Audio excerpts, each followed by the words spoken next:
Hello अस्सलाम वालेकुम दोस्त। एक समय में हमारी दुनिया में डायनासोर का राज था। वे चलते थे जहां हम चल रहे हैं, इसी हवा में सांसें ली, इसी धरती पे लड़ाइयां लड़े।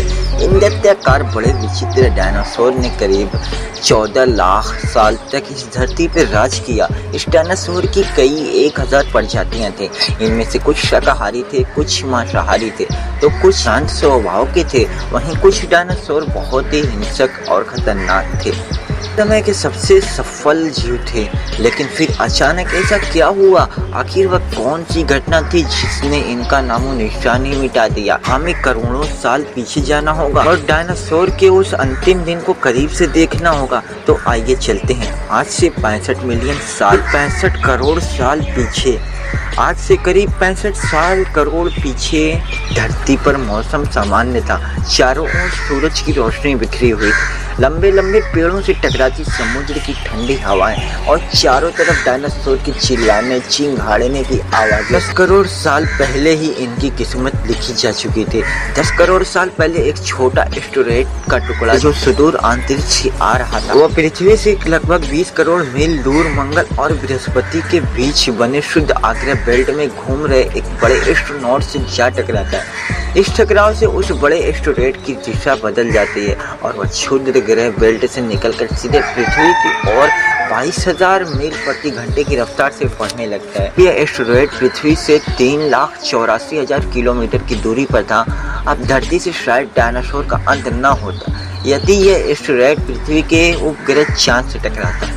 लेकिन नियति को कुछ और ही मंजूर था, इसलिए यह बड़ा एस्टेरॉयड चांद के बहुत नजदीक से गुजर गया।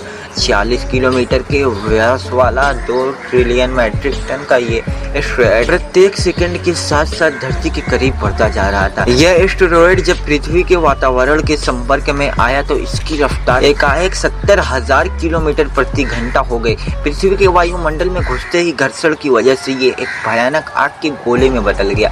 ये इतनी रफ्तार से धरती की ओर बढ़ रहा था कि ये सिर्फ 4 मिनट में इसने अटलांटिक ओशियन को पार कर लिया।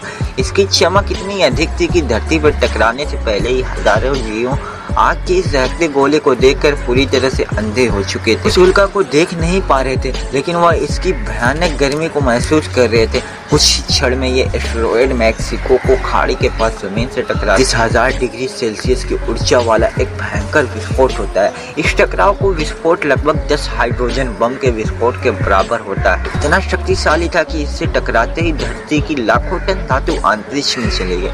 टकराव वाली जगह पर 180 किलोमीटर चौड़ा और 20 किलोमीटर गहरा गड्ढा बन गया। विस्फोट के कारण इस गड्ढे का सारा मेटल और पत्थर आसमान में धूल के बड़े बड़े बादल में बदल गए। 16 मिनट 40 सेकंड बाद जमीनी टकराव की वजह से धरती के अंदर चारों ओर 11.1 तीव्रता की भूकंपीय तरंगे उठने लगी। इस वजह से समुद्र में विशालकाय लहरों का निर्माण हुआ और एक के बाद एक सुनामी की लहरें चारों तरफ बढ़ने लगी। भूकंपीय तरंगों ने सभी सक्रिय ज्वालामुखियों को बहका दिया, जिसके कारण जगह जगह डायनासोर का विनाश शुरू हो गया।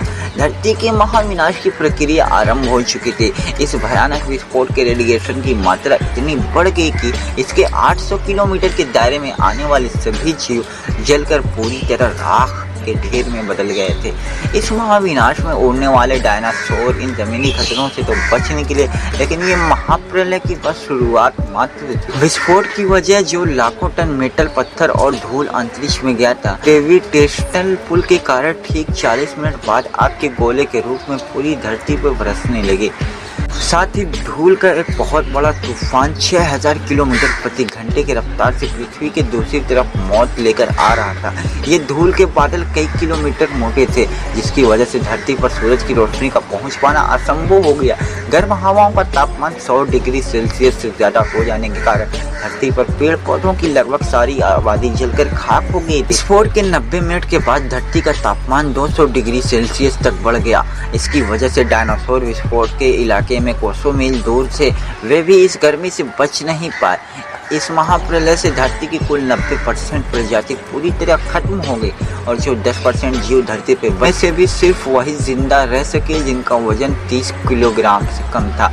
इसका कारण ये था कि इस महाप्रलय में लाखों की संख्या में जीव मारे जा चुके थे और पेड़ पौधों की सारी आबादी भी जलकर राख हो चुकी थी, जिसके चलते यहाँ जो बड़े विशालकाय जीव जीवित बच गए वो उन्हें भरपूर मात्रा में खाना पीना ना मिल सका। यह महाप्रलय किसी अन्य जीव के लिए फायदेमंद साबित होने वाला था।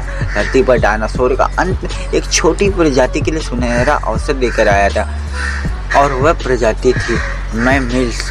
मैमल्स क्या थे और कैसे बच गए महाप्रलय से? डायनासोर के अंत के बाद इंसान कैसे और कहां से आए, जानेंगे हम अगले एपिसोड में। यदि आप चाहते हैं कि हम अगला वीडियो जल्द से जल्द बनाएं तो लाइक करें और हमारे इस चैनल को सब्सक्राइब करें। मिलते हैं ऐसे ही नई वीडियो में, तब तक के लिए बाय बाय।